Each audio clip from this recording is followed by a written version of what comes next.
살고 있는 우리 사회 안에서 이슈가 되고 있는 단어 중에 하나가 공평이라는 단어가 아닐까 생각합니다. 공평. 소위 뭐 금수저라든가 아니면 뭐 엄마 아빠 찬스 뭐 이런 말들, 공평해 보이지 않는 일들이 우리 사회 안에 일어나기 때문인데요. 그래서 어떻게 하면 이 불공평의 문제를 해결할 수 있을까? 사회적 문제로 대두되고 있습니다. 그런데 사실은요, 이 불공평의 문제를 해결한다는 것은 대단히 어려운 일인 것 같습니다. 처음부터 보면 어떤 사람은요, 태어날 때부터 다르게 태어나잖아요. 어떤 사람은 태어날 때부터 좀 똑똑하게, 어떤 사람은 좀 덜 똑똑하게, 어떤 사람은 건강하게 태어나는가 하면 어떤 사람은 부족함을 가지고 때로는 장애를 가지고도 태어난다고요. 어떤 사람은 부잣집에 태어나요. 근데 어떤 사람은 정말 가난한 집에 태어나게 됩니다. 이렇게 다 다른 모습으로 태어나서 나름대로의 삶을 살다 보니까 다르게 살 수밖에 없는, 똑같은 조건에 태어나고 똑같은 모습으로 태어날 수 있다면 얼마나 좋을까. 근데 그렇지 못하잖아요. 여러분, 자연계도 마찬가지 아닐까요? 자연계도 보면요, 다 다른 모습이잖아요. 높은 산이 있는가 하면 낮은 계곡도 있습니다. 그런데 가만히 한 번 더 생각해 보면 왜 이렇게 다른 모습일까? 어떤 사람은 좋고 어떤 사람은 나쁜 환경에, 어떤 사람은 높은데 어떤 사람은 낮은데 왜 이러한 일들이 있을까? 그러면요, 이런 모습들이 모여져서 만들어지는 것이 하나가 있어요. 그게 뭐냐면요, 흐름이에요. 흐름. 고저장단, 높은 것과 낮은 것이 있기 때문에 그 사이에 어떤 현상이 일어나는가 하면 거기에 흐름이 생긴다고요. 대표적인 게 물 아니에요? 여러분, 물이 흐르죠. 물은 흘러야 깨끗해집니다. 물이 흐르지 않으면 어떻게 될까요? 그러면 썩어요. 그러니까 물이 흘러야 되는데 물이 흐르기 위해서 필요한 조건이 있어요. 그것은 높낮인 거예요. 높음과 낮음이 있어야 돼요. 그래서 높음과 낮음에서 물이 높은 곳, 낮은 곳을 흘러가면서 거기에서 생명의 역사가 일어나게 되는 거죠. 공기도 마찬가지 아닐까요? 공기가 그냥 다 똑같아서 공기가 한 곳에 오랫동안 한 곳에만 가두어져 있다면 그것은 오염될 수밖에 없죠. 공기도 흐름이 있습니다. 이게 바람이죠. 때로는 태풍처럼 강한 바람도 있잖아요. 고기압과 저기압이라고 하는 높은 곳과 낮은 곳, 이 다름이 만들어내는 흐름이 있는 거예요. 흐름. 이 흐름이 중요합니다. 그런데 여러분, 이 흐름의 방향이 중요해요. 흐름의 방향이 강한 데서 약한 곳으로, 높은 곳에서 낮은 곳으로 흘러가는 것이 자연의 법칙이고 하나님이 만들어내는 우주의 법칙입니다. 높은 곳에서 낮은 곳으로. 여러분, 물을 보세요. 공기도 보세요. 높은 곳에서 낮은 곳으로, 고기압에서 저기압으로 움직여 가는 겁니다. 이 흐름이 높고 낮은 것을 하나로 만들어 줍니다. 근데 그뿐이 아니에요. 높은 곳에서 낮은 곳으로 흘러가면서 어떤 일이 일어나는 줄 아세요? 거기에 생명의 역사가 일어나고요, 거기에 생명의 에너지가 생겨요. 물이 높은 곳에서 낮은 곳으로 흘러가는 힘을 이용해서 우리는 지금 이 전기를 쓰고 있지 않나요? 수력 발전이 바로 그런 겁니다. 그래서 높은 곳에서 낮은 곳으로 흘러갈 때 거기에는요, 생명의 역사가 일어나요. 새로운 생명의 에너지가 거기서 나오는 거예요. 그래서 그것은 생명의 흐름이 됩니다. 그 차이가 크면 클수록 그 힘은 더 세지잖아요. 여러분, 그 수력 발전소에 그 물이 떨어지는 그 힘이 강할수록 더 많은 발전, 전기가 생겨나잖아요. 여러분, 저는요, 이 생명의 흐름의 클라이막스가 예수 그리스도의 십자가라고 저는 분명히 믿습니다. 가장 높은 곳에 계신 우리 하나님이신 예수님께서 인간의 몸을 입고 가장 낮은 곳에 오셨어요. 우주 역사 전체를 통틀어서 가장 높은 곳에서 가장 낮은 곳으로 오셨다고요. 이것이 거룩한 흐름이에요. 이 거룩한 흐름, 이 흐름을 통해서 예수 그리스도의 십자가가 이루어지게 되고, 그걸 통해서 어떤 역사가 일어나나요? 온 우주를 살리는, 특별히 우리 인간의 생명을 살리는, 영원한 생명을 살리는 거룩한 생명의 에너지가 거기서 나오는 거거든요. 이 흐름, 높은 곳에서 낮은 곳으로 흘러가는 이 흐름, 하나님의 흐름, 거룩한 흐름, 생명의 흐름입니다. 자, 그런데 오늘 우리가 살고 있는 이 세상을 한번 보세요. 흐름이 어떻게 흘러가고 있는가? 혹시 역류 현상이 일어나는 건 아닐까요? 원래 생명의 흐름은 높은 곳에서 낮은 곳으로 흘러야 되는데 언제부턴지 이 세상을 보면 낮은 곳에서 높은 곳으로 흘러가요. 높은 곳에서 낮은 데 있는 물들을 끌어당깁니다. 강한 사람들이 약한 사람들을 억압해요. 그들의 힘을 빼앗아 오는 겁니다. 역류 현상인 거예요. 여러분, 돈도 마찬가지 아닐까요? 여러분, 돈의 흐름이 대단히 중요하죠. 이 돈의 흐름이 결국은 경제고 경영인 것 같은데, 돈이 어떻게 흘러가느냐, 그것이 사실은 그 사회의 건강도를 측정하는 거예요.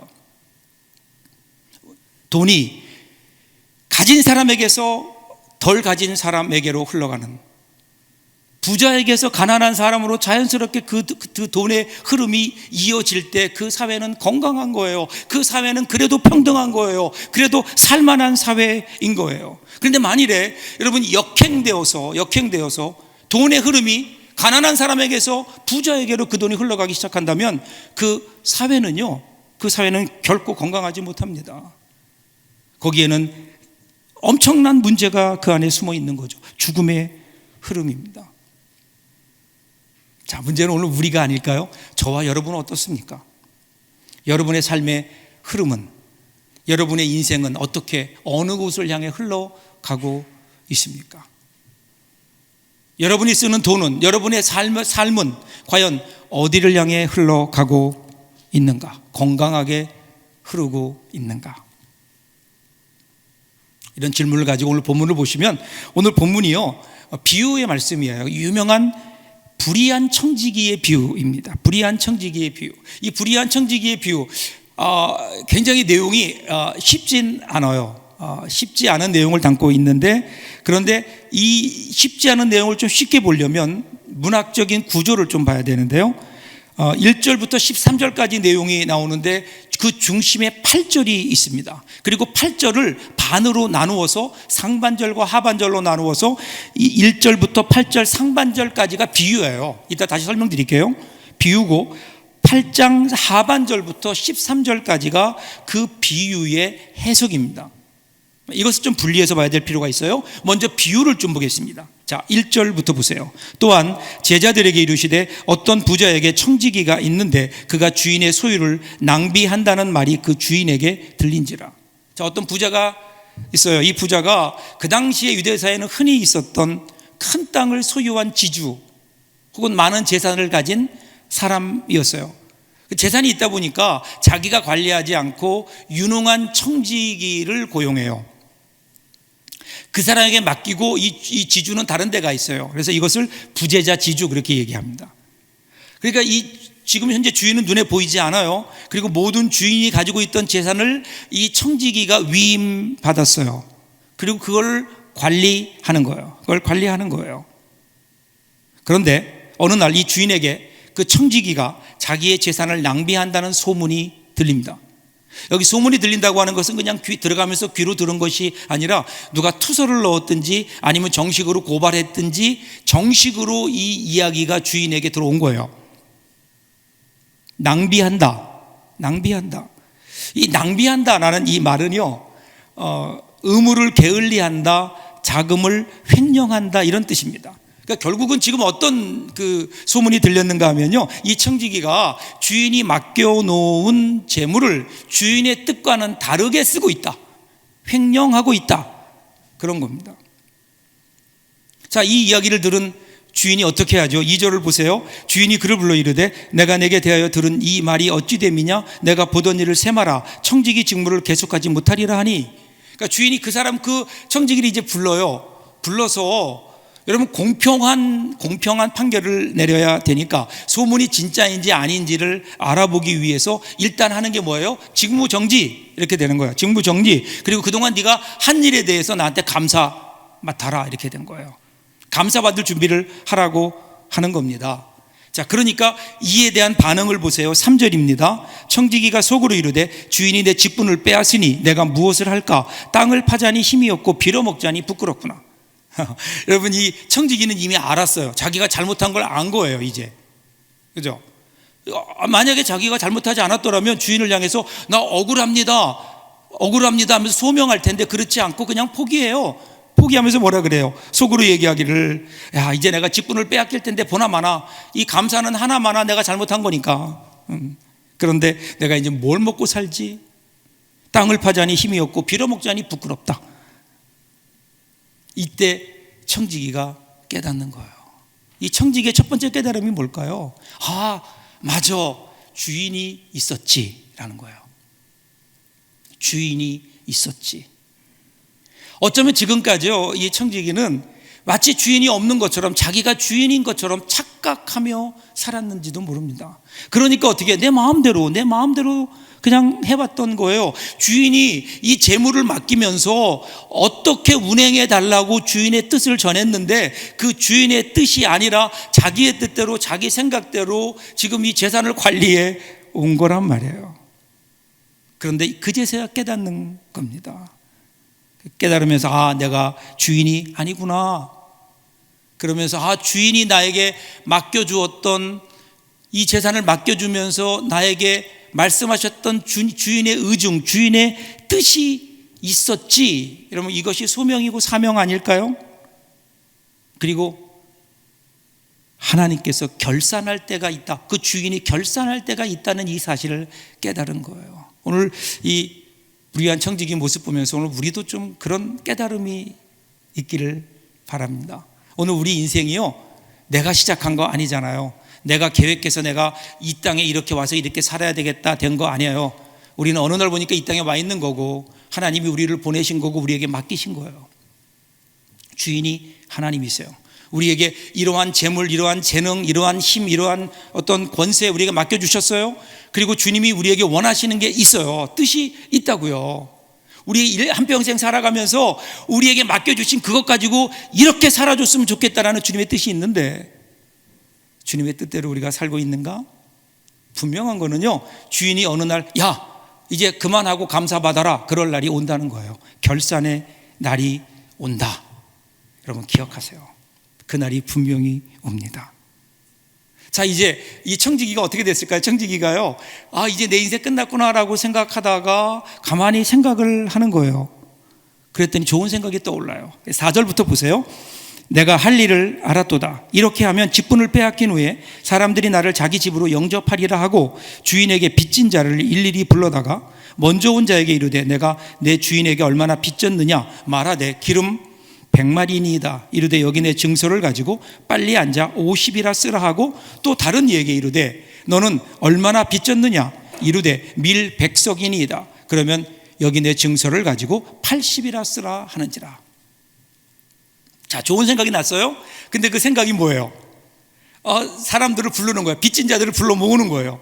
그래가지고 기름 100말, 기름은 올리브유를 얘기하는데 100말을 빚진 자에게는 너 얼마 빚졌어? 100말이요 50말 계약서를 고쳐 쓴 거예요. 밀 100석은요 80석 이렇게 고쳐 쓰라고 하는 겁니다.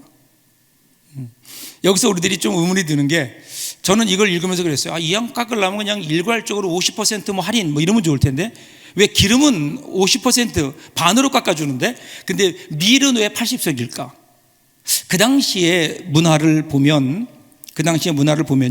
올리브 오일이나 이런 기름들을 빌릴 때는요 80%의 이자와 20%의 어떤 그 시세 차이가 있으니까 보험을 더해 가지고요 아예 50마리를 빌릴 때, 기름 50마리를 빌릴 때 100%의 이자를 내서 100말로 계약을 해요. 밀의 경우는요 20% 이자를 내는데 거기에 또 그 가격 변동에 대해서 5%의 보험을 더해 가지고 25%의 그 이자를 내게 되는 거예요. 이자를 더해서 아예 계약할 때 너는 빌릴 때 80석을 빌렸고 이자가 얼마다 이러지 않고요, 그냥 빌린 것으로 이자까지 쳐서 언제까지 갚는다. 그래서 이자를 그냥 그 위에 얹어버리는 거예요. 그러니까 원래는 80석이었는데 이자가 25% 붙으면서 100석이 된 거예요. 자, 그러니까 오늘 청지기가 기름 100말을 50말로 고쳐 쓰고 그 다음에 그 밀 100석을 80석으로 고쳐 쓰게 한 것은 어떤 의미인가 하면요, 그 당시에 그가 붙였던 이자를 뺀 거예요. 이자를 빼고 원래 원금만 갚아라, 그렇게 된 겁니다. 이런 행동을 해요. 그런데 이런 행동을 하는 것을 보면서 주인의 반응이 대단히 흥미롭습니다. 8절 상반절 보세요. 주인이 이 옳지 않은 청지기가 이를 지혜롭게 하였으므로 칭찬하였으니, 이렇게 비유가 끝나요. 이 불의한 청지기가 이렇게 한 것을 슬기롭다, 지혜롭다, 칭찬하는 거예요. 왜 칭찬했을까요? 물론 여러분, 이 청지기가 그렇게 한 데는요, 여러 가지 이유 중에 하나가, 내가 이렇게 호의를 베풀면 나중에 내가 청지기에서 쫓겨났을 때 호의를 베풀었던 그 사람이 나를 좀 더 잘해주지 않을까 하는 것도 있어요. 근데 그보다 더 중요한 의미는 뭐냐면요, 청지기가 주인에게 재산을 맡길 때 그에게 얘기했던 그 주인의 의도예요. 주인의 의도, 주인의 뜻. 그러니까 마지막 순간에 그가 깨달은 거는 주인이 있구나라는 것과 함께 주인의 뜻을 깨달은 거예요. 적어도요, 여기 나타난 주인을 보면 이 주인은 자기 재산을 지키거나 증식하는 데 관심을 두는 사람은 아니었어요. 만일에 그랬다면 자기의 재산을 반으로 깎아내릴 때 오히려 그를 사문서 위조로 그를 더 강하게 밀어붙였겠죠. 그런데 그 모습을 보면서 주인이 야, 너 지혜롭구나, 너 참 잘했다라고 칭찬하는 겁니다. 그러니까 바꿔 얘기하면 이 주인의 원래 뜻이 뭐냐면, 주인의 뜻은 재산 증식에 있지 않았다는 거예요. 어쩌면 여기 있는 이 주인은요, 이제 돈도 벌 만큼 벌었어요. 재산도 있을 만큼 있어요. 그러니 이제는 뭔가 나의 남은 삶은 좀 베풀면서 살아야 되겠다. 요즘 말로 하면 무슨 재단을 만든 거예요. 그래서 거기에 책임자로 이 청지기를 데려다 놓은 거예요. 그러면 해야 되는 일이 뭐예요? 그것을 어려운 사람들에게 나누어 주고 어려운 사람들에게 베풀면서 주위에 있는 사람들과 함께 나누며 살라고 하는 것이 주인의 뜻이었던 것으로 보여집니다. 그런데 여러분, 여기 나오는 이 청지기는요, 이 주인의 뜻은 잊어버린 거예요. 자기의 욕심대로, 자기 생각대로 주위에 있는 다른 사람들이 하는 대로 그대로 따라서 다른 사람들이 부과하는 그 방법대로 그들에게 고리의 이자를 받아가며 재산을 관리해 왔던 겁니다. 그런데 이제야 깨달은 거예요. 이제야 그 청지기가 그것을 깨닫고 주인의 뜻대로 행한 겁니다. 그러니까 주인이 어떻게 해요? 야, 네가 그래도 그나마 마지막이라도 깨달았으니 다행이다, 네가 지혜롭다, 이렇게 얘기했다는 겁니다. 이것이 여러분 비유의 내용이에요. 자, 그러면 8절 하반절부터 예수님이 비유를 말씀하신 다음에 이 비유의 의미를 말씀하세요. 해석을 하세요. 자, 8절 하반절 보세요. 이 세대의 아들들이 자기 시대에 있어서는 빛의 아들들보다 더 지혜로움이니라. 여기 보면 이 참 내용들이 쉽지 않은데요, 이 세대의 아들들과 빛의 아들들이 나와요. 이 세대의 아들들은 누굴까요? 이 시대의 사람들이에요. 그냥 그 당시 살아갔던 예수를 모르는 사람들, 하나님을 모르는 사람들. 빛의 아들들은요, 예수님의 제자들, 오늘 우리들 믿는 사람들, 이렇게 보시면 분명해요. 그런데 예수님 말씀이 이 세대의 아들들이 빛의 아들들보다 훨씬 지혜롭다. 그런데 조건이 하나 있죠. 그것은 이 시대에 있어서는, 자기 시대에 있어서는. 무슨 뜻일까요? 그러니까 여러분, 하나님을 모르는 사람들이 이 땅에서 삶을 살아가는 데는 하나님이 계심을 알면서 살아가는 빛의 자녀들보다 훨씬 더 지혜롭다는 거예요.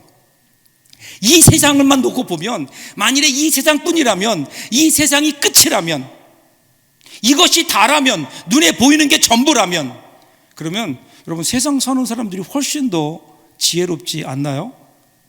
훨씬 더 영악하지 않나요? 훨씬 더 합리적이지 않나요?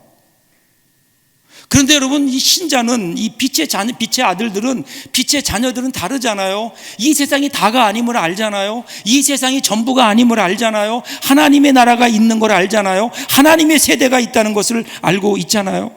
하나님의 세대. 그렇기 때문에 이 땅이 전부가 아니고, 이 땅이 끝나면 그 너머에 영원한 세계가 있고 하나님의 나라가 있고 천국이 있음을 알고 이 땅에 살지만 그 나라를 바라보며 그곳을 향해 가는 사람들이 바로 오늘 우리들 아니에요? 그렇죠?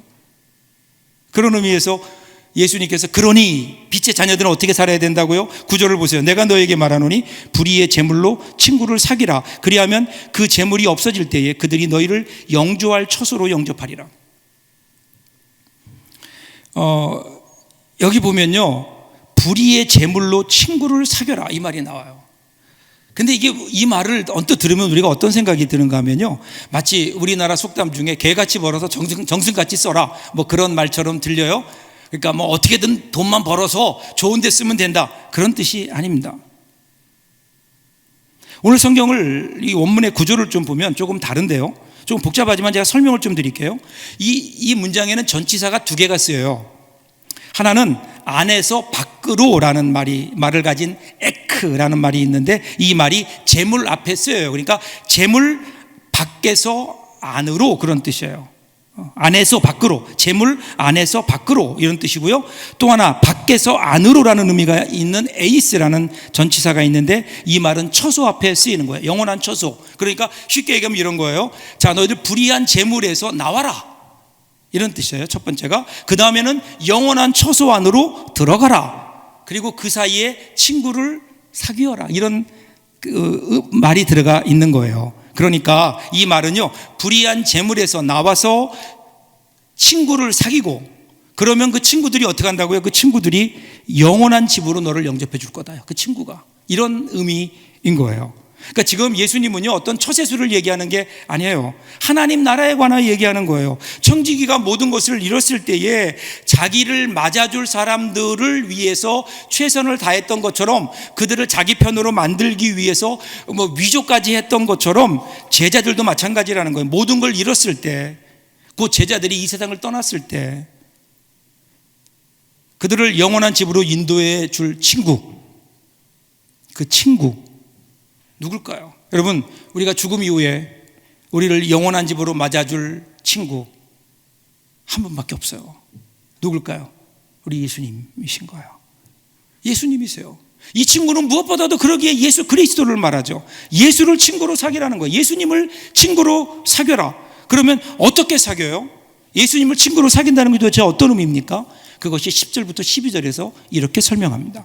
지극히 작은 것에 충성된 자는 큰 것에도 충성되고, 지극히 작은 것에 불의한 자는 큰 것에도 불의하니라. 너희가 만일 불의한 재물에도 충성하지 아니하면 누가 참된 것으로 너희에게 맡기겠느냐? 너희가 만일 남의 것에 충성하지 아니하면 누가 너희의 것을 너희에게 주겠느냐?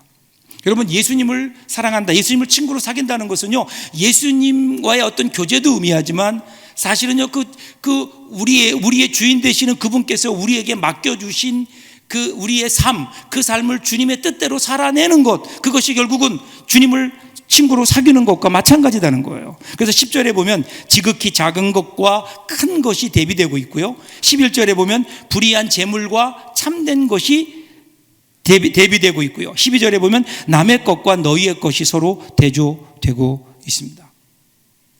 우리가 이 땅에 살면서 지금 우리가 가지고 있는 것들이 어떤 거예요? 지극히 작은 것, 그 다음에 이것은 이 세상이 불의하기 때문에 불의한 재물일 수밖에 없고, 그리고 이것은 네 것이 아니다는 거예요. 남의 것이라는 거예요. 맡겨준 거라는 거예요. 우리 게 아니에요. 주님의 것이에요. 그런데 이와 반대되는 것으로 하늘나라에 있는, 하나님 나라에 있는 것들은 큰 것이다, 참된 것이다, 그리고 중요한 것은 너희의 것이다 하는 거예요. 그러니까 이 땅에 있는, 우리가 지금 가지고 있는 게 과연 우리 건가? 그렇지 않다는 거예요. 이것은 맡겨주신 거라는 거예요. 그러면 진짜 우리 소유는 어디에 있어요? 지금 하늘나라, 하나님 앞에, 하늘 창고에, 하늘나라에 우리의 진짜 우리의 재물이 거기에 쌓이고 있다는 거예요. 이것이 바로 우리 것이 된다는 겁니다. 오늘 여러분 얼마나 부자십니까? 이 땅에 내가 어느 만큼의 부동산을 가지고 있고, 내가 이 땅에 얼마만큼의 내가 은행의 잔고를 가지고 있는가, 이것이 오늘 우리의 소유, 우리의 재산을 나타내는 말이 아니라는 거예요. 여러분, 우리가 그것을 언제까지 가지고 있을까요? 아무리 우리가 그것을 가지고 있고 싶어도 주님이 부르시면 그 자리에 놓고 가야 되는 거예요. 그러면 그 재산은 나의 재산이 아니고요, 그것은 유산이 되는 겁니다. 유산이 되는 거예요. 어느 분이 재산이 많은 분이었는데 돌아가셨어요. 그러니까 물었대요. 도대체 얼마나 남기셨습니까? 그랬더니 그 아들이 이렇게 대답했대요. 몽땅 남기셨습니다. 다 남기는 거예요. 우리 게 아니에요. 그것은 우리의 재산이 아니에요. 그것은 유산이 되는 거예요. 그러면 그 돈이 어디로 갈지는 아무도 몰라요. 그럼 우리는 어디 가나요? 죽은 후에 하나님 나라 간다고요. 하나님 앞에 섰을 때, 그때 하나님 앞에 우리가 가지고 가는 것은 뭘까요? 아니, 하늘나라에 쌓아놓은 우리의 진짜 소유는 뭘까요? 그것은 이 땅에서 우리가 하나님이 우리에게 맡겨주신 것을 가지고 얼마나 하나님의 뜻에 맞게 사용했느냐라는 거예요. 그래서 여러분, 물질은요 축복이 아니라 은사예요. 은사, 하나님의 선물이에요. 마치 여러분, 그렇기 때문에 하나님은 우리 모두에게 다 물질을 주지 않으신다고요. 모두가 다 방언하는 게 아니잖아요. 모두가 다 예언하는 게 아니잖아요. 마찬가지로 하나님은 우리 모두에게 다 물질을 주시는 게 아니에요. 만일에 물질이 우리 인생을 행복하게 한다면 하나님이 우리에게 왜 안 주시겠어요? 다 주시겠죠. 믿는 자에게 왜 물질을 안 주시겠어요? 그런데 하나님이 우리에게 물질을 안 주시는 것, 어떤 사람에게 주고 어떤 사람에게 안 주시는 것은, 그것은 물질이 은사인 것, 달란트와 같은 거예요. 어떤 사람에게는 물질이 있기 때문에 그 사람이 그것 때문에 죄를 지을 수도 있어요. 어떤 사람에게 물질 때문에 하나님의 영광을 돌리며 살 수 있다고요. 그래서 하나님은 어떤 사람에게는 주시고 어떤 사람에게는 안 주시는 거예요. 자, 오늘 우리의 모습을 보자고요. 중요한 것은 그럼에도 불구하고 우리가 많은 것을 받았느냐 적은 것을 받았느냐의 문제가 차이만 있을 뿐이지 우리 모두는 다 사실은 받았어요. 이런저런 모습으로 받았어요. 중요한 것은 뭘까요? 어떻게 사용하고 있느냐는 거예요. 어떻게 사용하고 있느냐. 하나님의 뜻대로 거룩한 흐름을 따라 사용하고 있는가. 그런데 이게 쉽지 않아요. 하나님의 뜻대로 우리에게 맡겨준 것 고백하면서도 이것을 하나님 말씀대로 하나님의 뜻에 따라 사용한다는 게 쉽지 않아요. 왜 그럴까요? 그래서 13절에 보세요. 마지막이에요. 집 하인이 두 주인을 섬길 수 없나니 혹 이를 미워하고 저를 사랑하거나 혹 이를 중히 여기고 저를 경히 여길 것임이니라. 너희는 하나님과 재물을 겸하여 섬길 수 없느니라. 왜 그런다고요? 우리 가운데 주인이 둘이 있어요. 주인은 하나일 수밖에 없는데 주인이 둘이 있어요. 둘이 있어서 어떻게 해요? 서로 경쟁 관계예요. 여기에서 탐심이 나오게 되잖아요. 여러분, 우리 마음의 진짜 주인은 누구일까요? 한번 여러분 솔직히 여러분 대답해 보세요. 내 마음의 중심에 내 인생의 주인은 누구인가? 많은 경우에 우리는 하나님이라고 주님이라고 고백하면서도 여전히 돈이, 이 세상에 대한 어떤 물질이 우리의 주인이 돼서 우리를 움직여 나가요. 그것 때문에 우리의 삶이 그렇게 움직여 가요. 돈 때문에 우리 삶이 움직이기 시작해요. 때로는 그러다 보니까 하나님도 그 물질을 공급해 주는 분으로서 우리는 그 하나님을 그렇게 폄하하고 있는 것은 아닌가. 그러니까 우리가 주인의 뜻을 따라 물질을 사용하지 못한다고요. 그냥 돈이 우리를 이끌어가는 거예요. 물질의 주인이 하나님이시라고 고백한다고 하는 것은, 그것은 하나님의 뜻에 따라 물질을 사용하는 거예요. 물질에 끌려다니는 삶이 아니라 물질을 내가 하나님의 뜻에 따라 사용하는, 그렇게 될 때 어떻게 되나요? 그 물질이 바로 우리에게는 복이 되고 행복이 되고 영원한 하늘나라 우리의 재산이 된다는 거예요. 여러분, 내 마음속의 울림이라고 하는 책에 보면요, 이런 글귀가 있어요.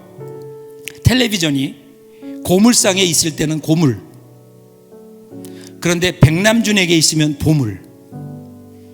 마이클 조던이 야구장에 있을 땐 고물, 그런데 농구장에 있을 땐 보물.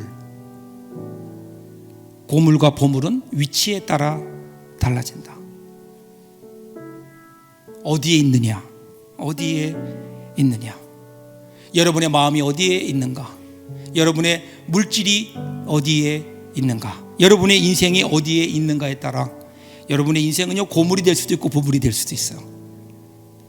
고물 같은 인생과 보물 같은 인생.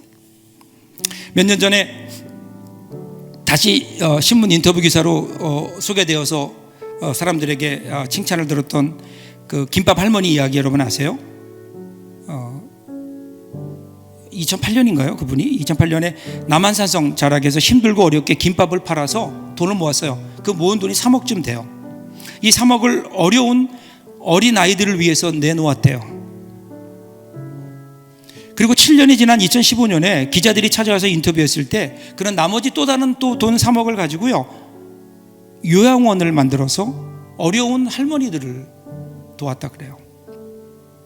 그 할머니 모습이 공개되면서 많은 사람들에게 큰 감동이 되었죠.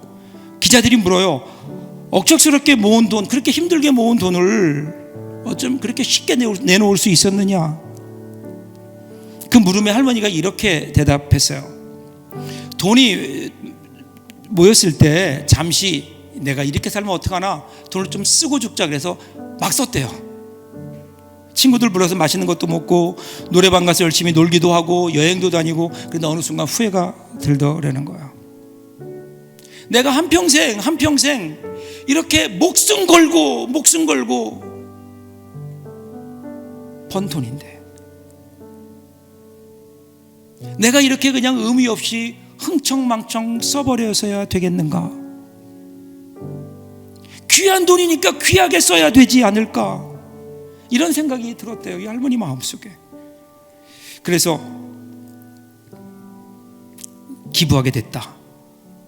그래서 기자가 그래도 그런 용기를 어떻게 낼 수 있었느냐라고 물으니까 그 할머니가 그 손을 보여주면서 내 손이 다 닳도록 고생해 번 돈이니 좋은 일에 쓸 수밖에 없죠. 여러분, 그렇지 않을까요? 여러분, 우리 인생에 재물이 얼마나, 돈이 얼마나 귀중해요. 목숨 걸고 하잖아요. 우리 자존심 내려놓고 버는 게 돈이잖아요. 정말 우리의 건강과 바꿔가며 얻은 돈, 우리가 살면서 우리가 얻은 재물과 우리의 삶의, 우리 인생의 여러 가지 인생의 결과들이 있죠. 우리 결과들이잖아요. 너무나 귀중하잖아요.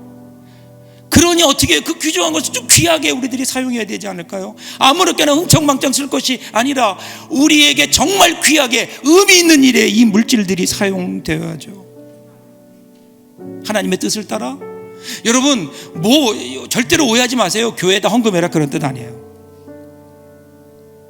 우리에게 주신 귀한 우리 가족들을 위해서 여러분 좀 사용하세요. 서로 가족들이 좀 나누세요.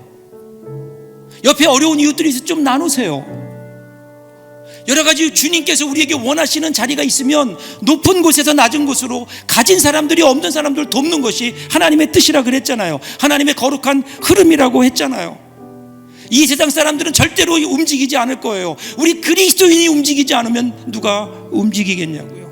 예수님께서 가장 높은 곳에서 가장 낮은 곳으로 내려오심으로 우리에게 생명의 에너지를 주셨다면 오늘 우리 그리스도인들도 그 뒤를 따라서 낮은 곳을 향해 내려가며 어렵고 힘든 이웃들, 우리 주위에 낮은 곳으로 내려가서 우리의 것을 그들과 더불어 나눌 때 여러분, 거기에 작은 생명의 에너지들이 거기서 나오지 않을 거예요.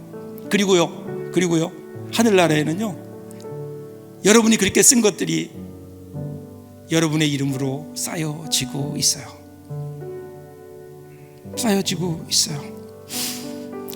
어디선가 들었던 말이 생각이 나요. 모든 사람은 복을 가지고 있다. 그런데 어리석은 사람들은 복을 낭비한다. 현실적인 사람들은 복을 세어본다. 그런데 믿음의 사람들은 복을 나눈다. 여러분 남은 삶 좀 이렇게 살 수 있기를 바랍니다. 우리 주님이 원하시는 오늘 우리가 가지고 있는 모든 것들, 크든 작든 우리에게 맡겨주시며 네가 이렇게 살았으면 좋겠다, 주님이 우리에게 말씀하셨는데 그것 잊어버린 채 불의한 청지기처럼 내 마음대로 내 욕심 따라 그렇게 살아가고 있지는 않습니까? 오늘 이 말씀 앞에 겸손히 머리 숙여 다시 한번 주님이 주시는 그 음성 앞에 순종함으로 우리의 삶이 이 땅에서는 물론요, 하늘에서는 물론요, 이 땅에서도 가장 행복한 삶을 살아가는 저와 여러분들 될 수 있기를 주님의 이름으로 축복합니다. 우리 기도하겠습니다.